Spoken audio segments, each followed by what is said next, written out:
The quote from John Wesley that has been guiding our journey through the season of Lent has been his charge to do all the good you can, by all the means you can, in all the ways you can, in all the places you can, at all the times you can, to all the people you can, as long as ever you can. Now, when we started this series, I read that first line and said, do all the good you can. That's easy enough. Right? I can do that. By all the means you can. Well, okay, I've got some gifts and some skills and some talents and abilities. In all the ways you can. Well,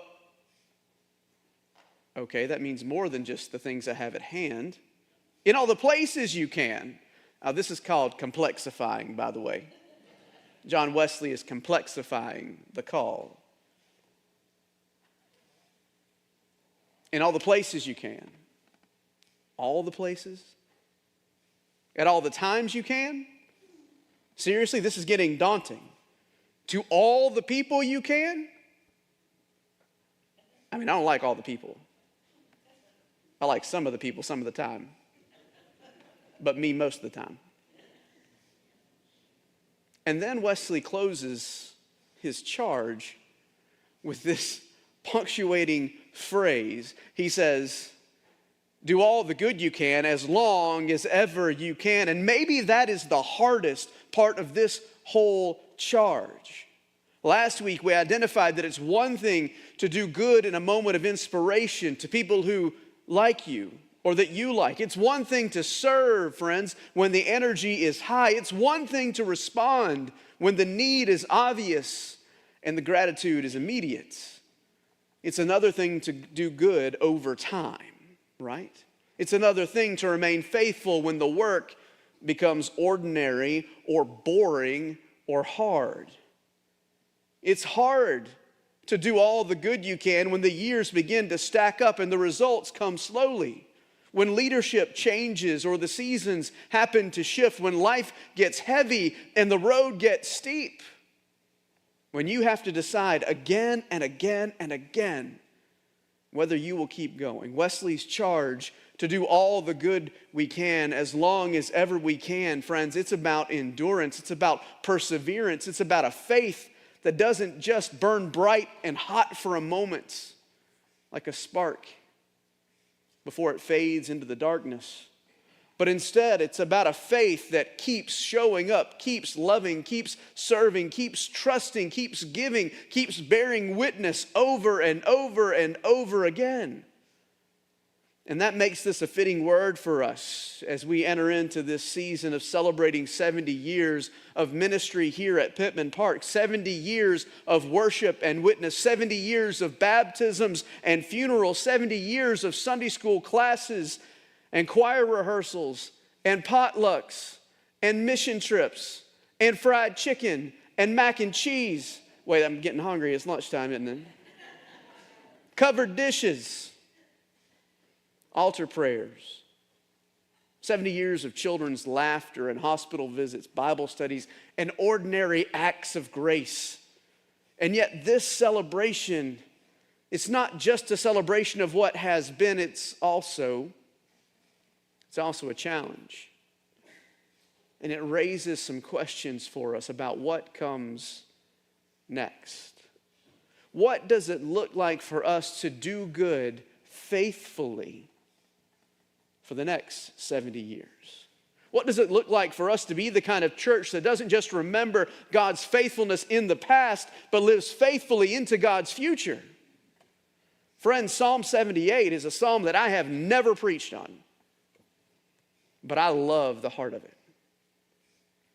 I love the heart of it because it's a charge to remember and to share. It's a longer psalm, but I want you to hear the introduction to it once more because the psalmist is charging us to remember the story and to pass it on. He says this, "My people, hear my teaching. Listen to the words of my mouth. I will open my mouth with a parable. I will utter hidden things, things from old, things we have heard and known, things our ancestors have told us.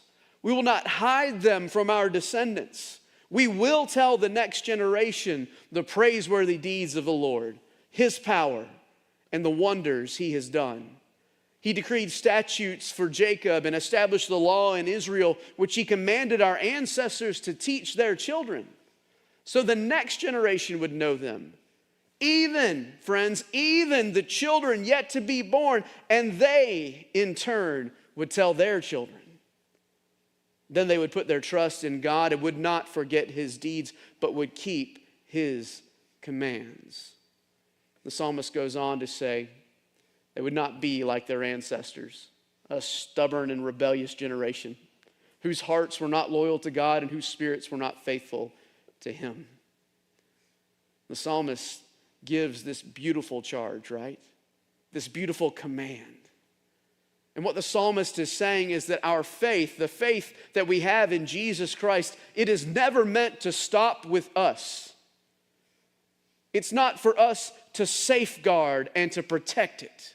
Instead, it is for us to pass that faith on to the next generation, to the people that we meet day in and day out. As we share the stories of what God has done in us, what God has done among us and done through us. Friends, we receive the story, we remember the story, and then we tell the story. That's what the psalmist is getting at. Because get this, friends, somebody did that for us. Somebody did that for me. Somebody taught us the songs of the faith. Let me show you.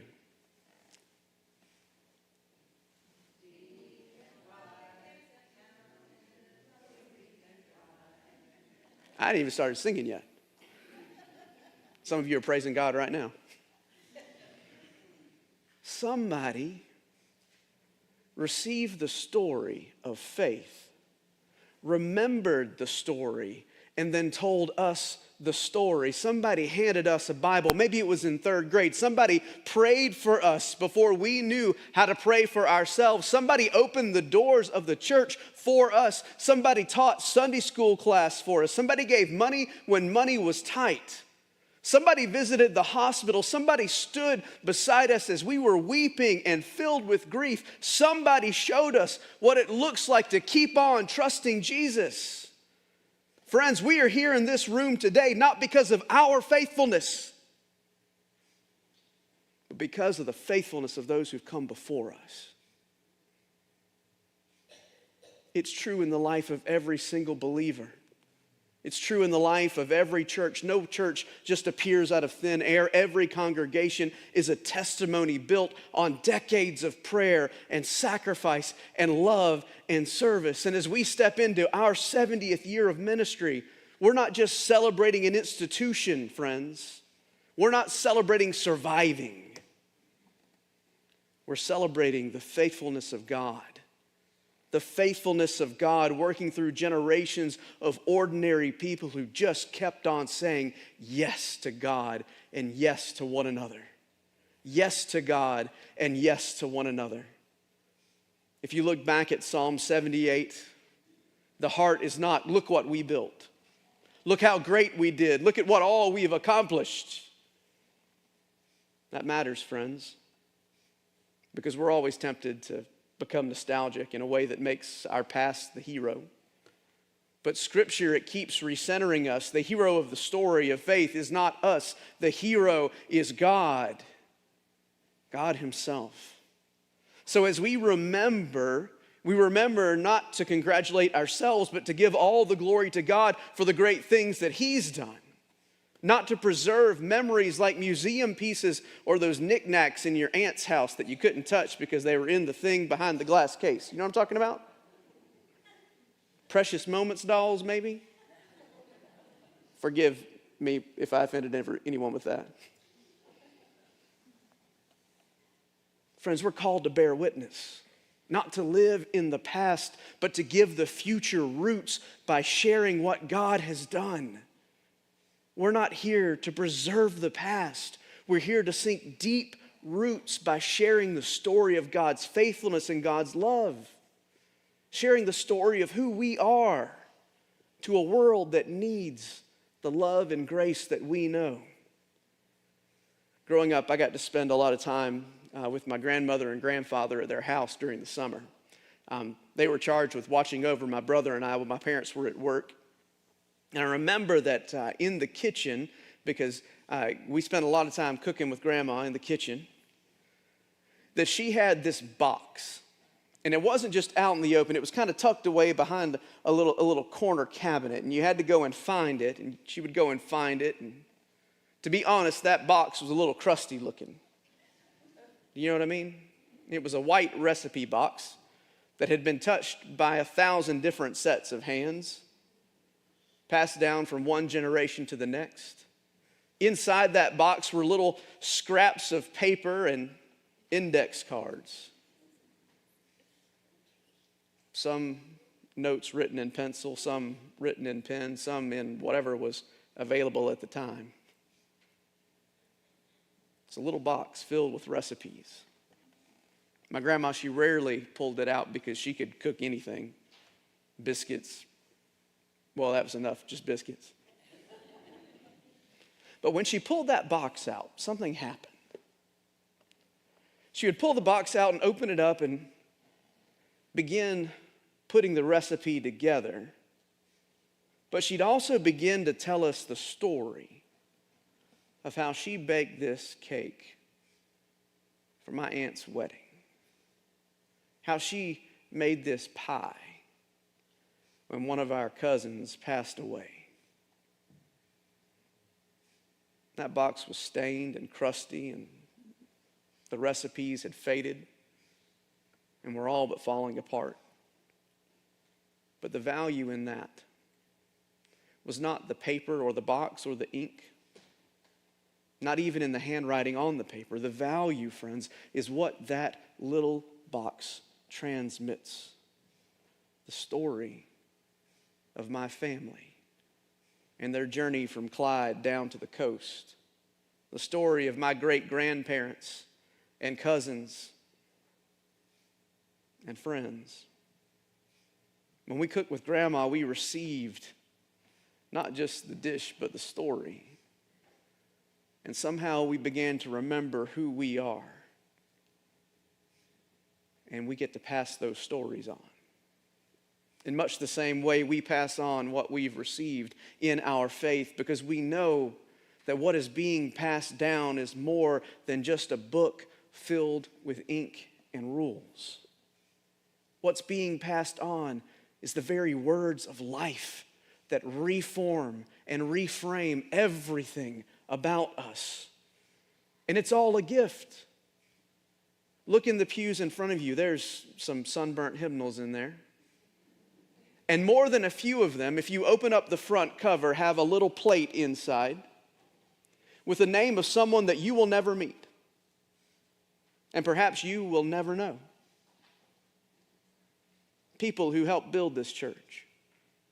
People whose faithfulness is transforming our lives today. Those names remind us of the faithfulness of God passed down from generation to generation. They remind me that we didn't plant this church, that we didn't start this story. All of this is God's gift that's been placed in our hands. And what we do with it is up to us. Do we hide it away? Or do we pass it on to someone else, to the next generation? What we do will determine whether or not we persevered, whether or not we were faithful. The writer of Hebrews gives us another image that helps us understand what it means to do all the good we can for as long as ever we can. Paul writes these words in Hebrews, or the writer of Hebrews writes these words and says, "Therefore, since we are surrounded by such a great cloud of witnesses, let us throw off everything that hinders and the sin that so easily entangles, and let us run with perseverance the race marked out for us." I love that Paul uses the metaphor of a race for the journey of faith, and how Paul calls us to remember that we're not running this race alone. that we are surrounded by people in this room today who are cheering us on and spurring us forward in faith. Not only that, but we are surrounded by saints of the church, saints in our family, saints in our history, saints from our own lives who are still cheering us on. Sunday school teachers and choir members and preachers and nursery workers, trustees and prayer warriors, quiet servants and faithful givers, people whose names might never make it into a history book, but whose impact continues to ring out into eternity and whose faithfulness continues to shape us today. They're witnesses in two senses, friends. They bear witness to the faithfulness of God, and their lives push us onward. They spur us onward toward love and good deeds. Their witness says, keep going, keep trusting, keep serving, keep believing, keep running. Because the Christian life is not a sprint, it's a marathon. It's not one emotional altar moment that carries you on forever. It's not a burst of spiritual enthusiasm that lasts for a weekend. No, the Christian faith is a life of patient, daily, and repeated faithfulness. Patient, daily, and repeated faithfulness. Friedrich Nietzsche was an 18th century philosopher. And some of your ears just perked up because you're like, isn't he the God is dead guy? Yes, he's the God is dead guy. He's a philosopher. He's a nihilist. He challenged traditional concepts of morality and religion and Western philosophy. But he has this gem, and I'll share with you why it's a gem in just a second, this gem of wisdom. He says this, what seems to be essential in heaven and on earth is that there be obedience in one direction for a long time. In the long term, this always brings and has always brought about something that makes life on earth worth living. For instance, virtue, art, music, dance, reason, intellect, something that transfigures, something refined, fantastic, and divine. Nietzsche was speaking about the way that sustained effort over time produces things of lasting value. And he's right. Greatness and excellence is largely a matter of conscious choice and self-discipline. But if you're going to quote Nietzsche in a sermon, you've got to quote Eugene Peterson. So I'm going to tell you how this gets some gospel depth today. Eugene Peterson, who's a pastor's pastor, took Nietzsche's phrase and gave it depth. In fact, he wrote an entire book describing how following Jesus is a long obedience in the same direction. A long, steady, lifelong yes to Jesus and his way of living. And Peterson, he reminds us that life, it's not always dramatic. In fact, it's not usually dramatic. No, it's a daily, steady, and patient choice to be persistent in our pursuit of Christ. And that's exactly what the writer of Hebrew means by perseverance. The writer's saying, keep putting one foot in front of the other. Keep on worshiping. Keep on praying. Keep on repenting. Keep on forgiving. Keep on serving. Keep on trusting Jesus. Because it's all we can do as disciples. Because faithfulness, friends, is built not by occasional bursts of enthusiasm, but by a long obedience in the same direction. That's how a church reaches 70 years old. Not because every season was easy, because it hasn't been. Not because every decision has been perfect, because it hasn't been.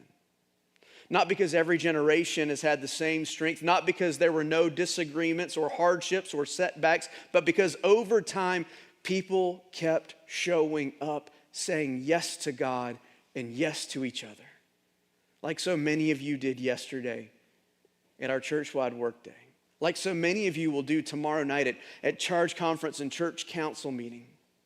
You'll show up like those who showed up before us, to keep the children and keep singing the faith, to keep reading scripture, to keep praying for one another, to keep opening up your homes, to keep believing that Jesus Christ was worthy, not just of our Sunday mornings, but worthy of our whole lives. That, friends, is what built this church. Not an occasional burst of enthusiasm, but a long obedience in the same direction. A long obedience in the same direction. But Hebrews doesn't just tell us to keep running. Hebrews tells us where we need to set our eyes as we run. This is what verse 2 says, fixing our eyes on Jesus, the pioneer and perfecter of our faith, who for the joy set before him endured the cross, scorning its shame, and sat down at the right hand of the throne of God. Consider him who endured such opposition from sinners, so that you will not grow weary and lose heart. Christian perseverance, it's not about stubbornness. It's not about white-knuckling things until we get our way. It's not about bare willpower. It's not just about digging deep or trying harder. Friends, faithfulness and perseverance is about setting our eyes on Jesus, because it's the only way we can do all the good we can for as long as ever we can. Jesus is the pioneer of our faith because he has gone ahead of us. He's the perfecter of our faith because he completes what he begins. Jesus endured the cross, despised its shame, and is now seated at the right hand of God, which means our hope, friends, our hope, it doesn't rest in our own strength or our own will. It rests in the one who has gone before us and who now holds us fast. And that matters because all too often in the church, it's easy to become focused on buildings and budgets and butts in seats. Oh, hold on, I'm sorry. I meant to say patterns of attendance. Friends, those things matter. They do. They are valid metrics for the health of a church. But they're not the center. They're not the center. Jesus is the center. If our church is going to make an impact for God's kingdom, if we're going to matter in our community, we don't need to become experts in nostalgia. We need to keep our eyes on Jesus. We don't need to freeze and preserve our past in amber. We need to follow the living Christ into the world. We don't need to protect what's been given to us and hide it away. We need to ask what faithfulness to Jesus looks like right here and right now. And that's what Lent helps us to do. Friends, as we move toward Holy Week and we're moving quickly that direction, we remember the path that Jesus took was not the easy way. It's a way of suffering, it's a way of surrender and of sacrifice. But that path also leads to resurrection. The reason we can persevere today is not because the road is going to be easy. It's because Jesus is faithful and he's already walked that road ahead of us. And so when we are weary, we must look to Jesus. When we are discouraged, we must look to Jesus. When we're uncertain, we have to look to Jesus. When we're tempted to lose heart, we've got to look to Jesus. Because if we fix our eyes anywhere else, we will eventually drift off course. Because the goal is not just that we would know and be found faithful. The goal of faith is just what the psalmist tells us. That the next generation would know the mighty acts of God and set their hope in him. That the next generation would know the mighty acts of God and set their hope in him. That means the question for us today is not simply how do we keep all of this going, all of this gift, how do we protect it? The better question is, what kind of church do we need to be so that our children's children will know and follow Jesus? What kind of church do we need to be so that our children's children will know Jesus? That's a much bigger question. It means that we can't just think about our preferences. It means we have to think about our witness. It means that we can't just think about our comfort. We have to think about the mission. We can't just think about what we enjoy and what we like. We have to think about what it is that we are handing on. And friends, I'm not talking about worship styles. I'm talking about what kind of church is Jesus Christ calling us to be right here and right now and for the sake of our children's children. Who is he calling us to be? What is he calling us to be? A faithful church, friends, plants trees it may never sit under. A faithful church makes decisions that will bless people that it will never meet. A faithful church teaches children and youth not because they are the future of the church, but because they are already the church. A faithful church gives generously because it believes the gospel is the kind of investment that will matter long after we are gone. And giving is a faithful response to the generosity of God. A faithful church serves the community because the love of Christ has never been meant to stay within the walls of the building. I think that's what it means for us to do all the good we can for as ever long we can. It means we don't just ask, what do we need now? It means we ask ourselves, what are we building for those who will come after us? Our next 70 years will not look like the last 70 years. That I can guarantee. The world is going to change. But every generation has to bear faithful witness in its own time. The mission remains the same. To make disciples of Jesus Christ for the transformation of the world.